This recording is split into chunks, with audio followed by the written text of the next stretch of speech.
سننے کو آیا ہے کہ جب کسی گھر میں کوئی قرآن ہو کہ یہاں پر آگ لگتی ہو یا کسی بستی میں گھر میں جس نے قرآن کی تلاوت نہ کی ہے تو وہ قرآن اڑ جاتا ہے اور کسی دوسری جگہ پر تشریف رکھتا ہے، تو کیا یہ بات حقیقت ہے؟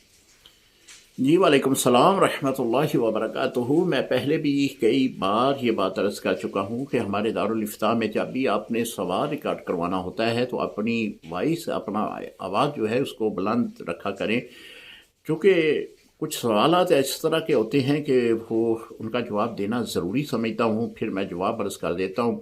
لیکن سوال آپ نے جو پوچھا ہے وہ یہ ہے کہ قرآن پاک گھر میں موجود ہے، کوئی بھی کھولتا نہیں ہے۔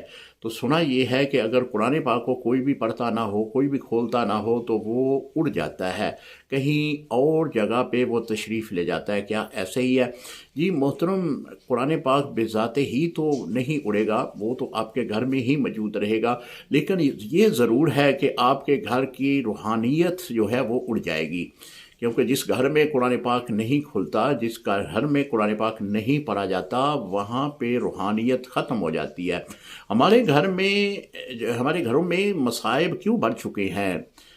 ہمارے دارالفتاء میں ایسے بے شمار لوگ آتے ہیں کہ جی گھر میں بے برکتی ہو گئی، گھر میں لڑائی جھگڑا رہتا ہے، بہو نہیں مانتی، بیٹا نہیں مانتا، بہو گالیاں دیتی ہے، بیٹا برا بھلا کہتا ہے۔ اس طرح کی واقعات جو ہیں روزانہ کی بنیاد پہ لوگ جو ہیں بڑی تعداد میں آتے ہیں۔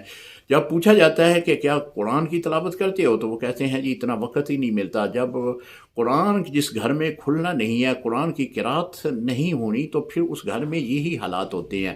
تو محترم، قرآن بذات ہی تو نہیں اڑے گا، وہ تو اسی جگہ پہ رہے گا جہاں پہ آپ نے رکھا ہوا ہے، لیکن اس گھر سے روحانیت ختم ہو جاتی ہے، وہاں سے اللہ کے جو رحمت کے فرشتے ہیں وہ چلے جاتے ہیں، کیونکہ جب اللہ کی بات کو وہاں پہ نہیں سنا جائے گا، اللہ کے کلام کو نہیں پڑھا جائے گا، تو پھر اللہ کے فرشتوں کا وہاں پہ کیا کام؟